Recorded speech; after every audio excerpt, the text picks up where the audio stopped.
Dear viewers, இந்த வீடியோவில் நம்ம என்ன பார்க்க போகிறோம்னா, இந்த யூடியூப்பில் ஒரு வைரலாக பரவிட்டு இருக்கிற இந்த வீடியோ தாங்க. வேர்ல்டு ஃபஸ்ட்டு எக்ஸ்பெரிமெண்ட் வித் லிங்கம் அப்படின்னு வந்து கொடுத்துருக்குறாங்க.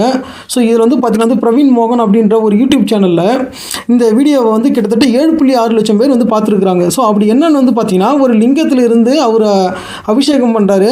ஸோ வந்து லிங்கம் மாதிரி வச்சுருக்கிறாரு, அதுலேருந்து அபிஷேகம் பண்ணுறாரு, அதுலேருந்து வர தண்ணி மூலமாக எலக்ட்ரிசிட்டி வந்து உற்பத்தி ஆகுது அப்படின்றது தான் வந்து அவருடைய கிளைமு. ஸோ வந்து இந்த வீடியோவை கிட்டத்தட்ட 8 லட்சம் பேர் வந்து நெருங்கிட்டாங்க. ஸோ ஆனால் என்ன பிரச்சனைன்னு வந்து பார்த்தீங்கன்னா, இதில் என்ன வந்து பார்த்தீங்கன்னா வந்து ஃபேக்காக பண்ணியிருக்கிறாங்க அப்படின்றத வந்து நம்ம பார்க்க போகிறோம். ஸோ அவர் என்ன பண்ணியிருக்காருன்னா, ஒரு சட்டியில் வந்து 2 எலக்ட்ரோடு வந்து பார்த்தீங்கன்னா வந்து பிளேட்டை வச்சுட்டு அதில் வந்து அது உள்ளார வந்து பார்த்தீங்கன்னா வந்து தவிடு வந்து கொட்டியிருக்காரு. ஸோ அதில் வந்து இந்த எலக்ட்ரோடு வந்து சொருகி வச்சிருக்கிறாரு. சொருகி வச்சுட்டு அதில் வந்து வோல்டோமீட்டரை கனெக்ட் பண்ணும்போது, மல்டிமீட்டரை கனெக்ட் பண்ணும்போது வோல்டேஜ் வரல, அப்படியே வந்து நான் ஷாக் ஆகிட்டேன் அப்படின்ற மாதிரிலாம் வந்து ஒரு பில்டப் பண்ணி ஒரு வீடியோ இருக்குது. அதுக்கப்புறம் வந்து பார்த்தீங்கன்னா வந்து அந்த லிங்கத்து மேலே வந்து பார்த்தீங்கன்னா வந்து தண்ணியை ஊற்றி, அந்த தண்ணி வந்து பார்த்தீங்கன்னா வந்து அந்த சட்டியில் ஊற்றுற மாதிரி ஊற்றும் போது உடனே வந்து பார்த்தீங்கன்னா வந்து எலக்ட்ரிசிட்டி வந்து உருவாகுது. ஸோ வந்து பார்த்தீங்கன்னா அவர் உற்பத்தி பண்ண அந்த எலக்ட்ரிசிட்டியோட அளவு வந்து பார்த்தீங்கன்னா வந்து 0.5 வோல்ட் தாங்க. சரியா? ஸோ இதுவே மில்லி வோல்ட்டில் வரும்போது 500 சில்லரை வந்து மில்லி வோல்ட் வரும்.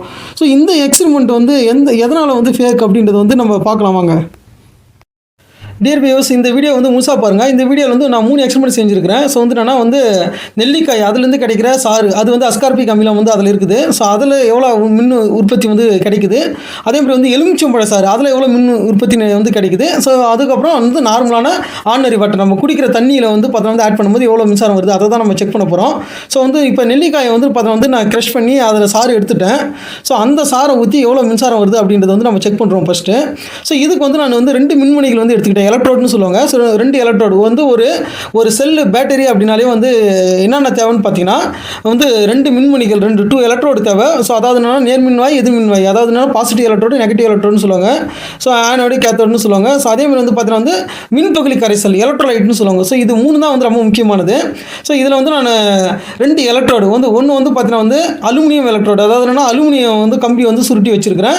இன்னொன்று வந்து பார்த்தீங்கன்னா வந்து காப்பர் எலக்ட்ரோடு, அதாவது என்னன்னா வந்து தாமிர கம்பி, அதாவது செம்புன்னு சொல்லுவாங்க இல்லையா. ஸோ அந்த செப்பு கம்பி வந்து சுருட்டி வச்சிருக்கிறேன். ஸோ இதில் வந்து செப்பு கம்பி வந்து பார்த்தா வந்து நான் நேர்மின் வாயாவும், அலுமினிய கம்பி வந்து எதிர்மின் வாயாவும் செயல்படும். அதாவது என்னன்னா அலுமினியம் வந்து எலக்ட்ரானை வந்து இழக்கும் தன்மை வந்து அதிகம் வாய்ந்தது. ஸோ வந்து செம்பை கம்பேர் பண்ணும்போது, காப்பரை கம்பேர் பண்ணும்போது அலுமினியம் ஈஸியாக வந்து ஆக்சிஜன் ஏற்ற முடியும், அதாவது எலக்ட்ரானை வந்து இழக்கும். ஸோ அந்த இழந்த எலக்ட்ரான் வந்து பார்த்தீங்கன்னா வந்து இந்த சர்க்யூட் மூலமாக வந்து அந்த வோல்ட்மீட்டர் வழியாக போயிட்டு அண்டாண்ட பக்கம் காப்பர் எலக்ட்ரோடுக்கு வந்து பார்த்தீங்கன்னா வந்து போகும். ஸோ அந்த இழக்கப்பட்ட எலக்ட்ரானின் ஓட்டம் தான் வந்து மின்னோட்டம்னு சொல்லுவாங்க. அந்த மின்னோட்டத்தை தான் வந்து நம்ம அளவிடுறோம். ஸோ வந்து வோல்ட்டில் சொல்லுவோம். ஸோ இப்போ பாருங்கள், ஸோ நம்ம இப்போ அளக்குறோம். ஸோ வந்து இதை அளக்கும் போது எவ்வளோ வோல்டேஜ் வருதுன்னு பாருங்கள். ஸோ இது வந்து மில்லி வோல்ட்டில் வந்து இப்போ இருக்குது. நீங்கள் மல்டிமீட்டர் பார்த்தீங்கன்னா தெரியும், மில்லி வோல்ட்டில் இருக்குது. அது எவ்வளோ வோல்டேஜ் வருதுன்னு பாருங்கள். கிட்டத்தட்ட வந்து 500 மில்லி வோல்ட்டுக்கு மேலே வந்து நம்ம கிடைக்குது. 550 கிட்ட வந்து போகுது. சரிங்களா? ஸோ வந்து இது நெல்லிக்காய் சாறுலேருந்து எவ்வளோ வந்து மின்சாரம் உற்பத்தி ஆகுது அப்படின்றது வந்து இப்போ நம்ம செக் பண்ணிட்டோம். ஸோ அடுத்தது நான் வந்து இந்த எலக்ட்ரோட வாஷ் பண்ணிவிட்டு, ஸோ இதில் வந்து கொஞ்சம் தண்ணி ஆட் பண்ணிவிட்டு எலுமிச்சம் சாறை வந்து புழிஞ்சு விட போகிறேன். ஸோ அப்போ எவ்வளோ மின்சாரம் உற்பத்தி ஆகுது அப்படின்றது வந்து நம்ம செக் பண்ணிடலாம்.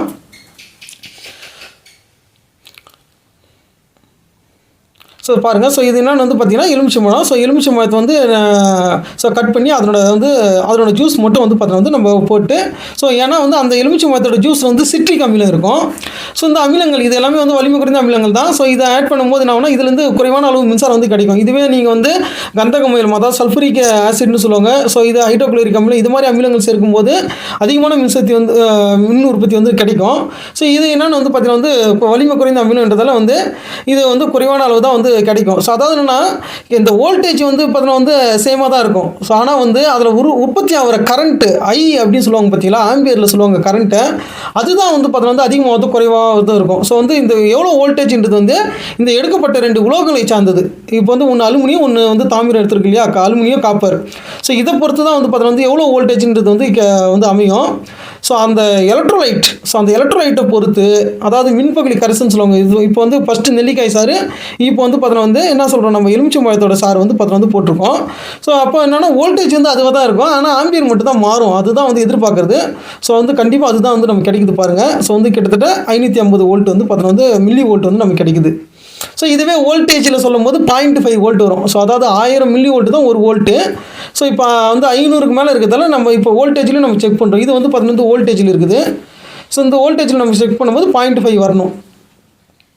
பாருங்கள் ஃபஸ்ட் வந்து 0.55, அதாவது வந்து 550 மில்லி வோல்ட்டுன்றதில் அந்த 0.5க்கு மேலே வந்து பார்த்தோம்னா நமக்கு கிடைக்குது. அது மட்டும் கிடையாது, நம்ம உடம்புலையும் வந்து மின் உற்பத்தி வந்து உருவாகும். ஸோ அது வந்து பார்த்தோம்னா கிட்டத்தட்ட வந்து 150 அது மாதிரி எனக்கு வந்து வருது. ஒவ்வொருத்தருக்கும் அவங்களோட பவருக்கு ஏற்ற மாதிரி வரும் அது.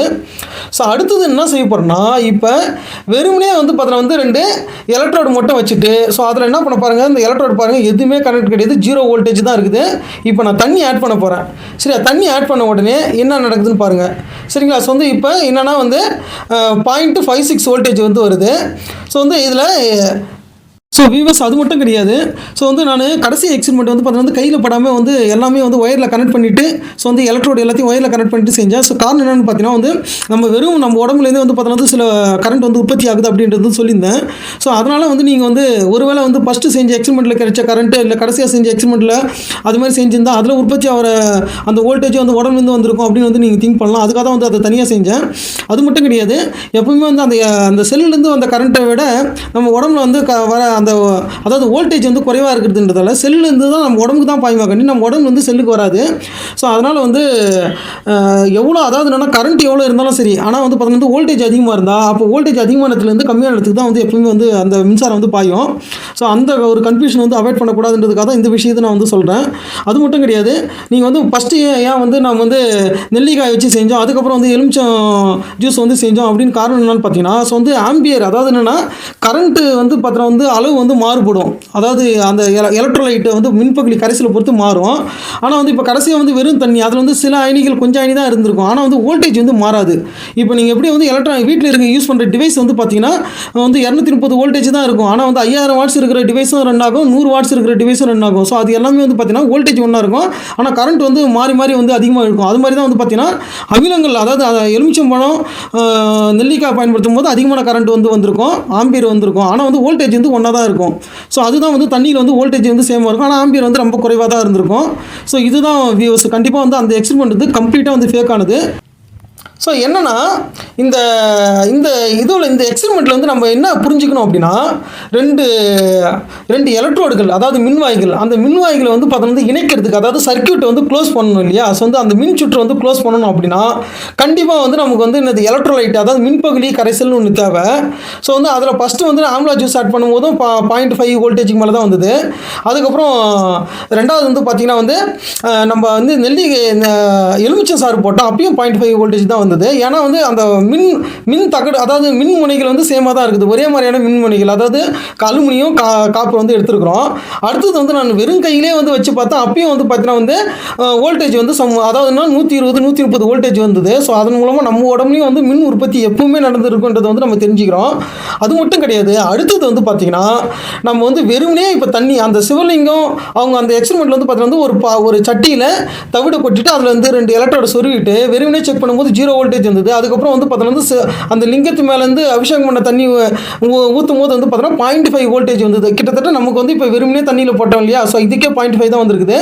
ஸோ இதுதாங்க, அதாவது என்னென்னா ஒரு கனெக்ஷன் தேவை. ஸோ வந்து என்னென்னா ஒரு மீடியம் வந்து பார்த்தோன்னா வந்து சர்க்யூட்டை க்ளோஸ் பண்ணணும். அது க்ளோஸ் பண்ணுறது வந்து இப்போ வந்து வெறுமனே தண்ணி தான், அந்த தண்ணியிலையும் சில அயனிகள் இருக்கும், அதனால தான் வந்து பார்த்தோன்னா வந்து மின்சாரம் வந்து கடத்துது. ஸோ அப்போ இது வந்து நான் வந்து இந்த உலகத்தையே வந்து பார்த்தோன்னா வந்து ஒரு காய்ந்த சருகு போல் வந்து ஊதி தள்ளக்கூடிய வந்து பார்த்தோன்னா வந்து தேவருக்கெல்லாம் தேவர் மகாதேவர் வந்து சிவபெருமானோட வந்து பார்த்தோன்னா சிவபெருமானை வச்சு இப்படி ஒரு எக்ஸ்பெரிமெண்ட் வந்து பண்ணியிருக்கிறாங்க. அப்படின்றதால தான் இதை வந்து கண்டிப்பாக வந்து இது ஒரு ஃபேக் அப்படின்றத ப்ரூவ் பண்ணுறதுக்காக தான் இந்த வீடியோவை நான் ரெக்கார்ட் பண்ணேன். ஸோ அது மட்டும் கிடையாது, சயின்ஸ் வந்து நம்ம தப்பாக வந்து பார்த்தோன்னா வந்து ப்ரொஜெக்ட் பண்ணக்கூடாது, தப்பாக வந்து காமிக்கக்கூடாது. ஸோ அதனால தான் இந்த எக்ஸ்பெரிமெண்ட் வந்து பண்ணியிருக்கிறேன். இந்த வீடியோ பிடிச்சிருந்ததுன்னா லைக் பண்ணுங்கள், ஸோ வந்து சப்ஸ்கிரைப் பண்ணுங்கள். தேங்க்யூ ஃபார் வாட்சிங்.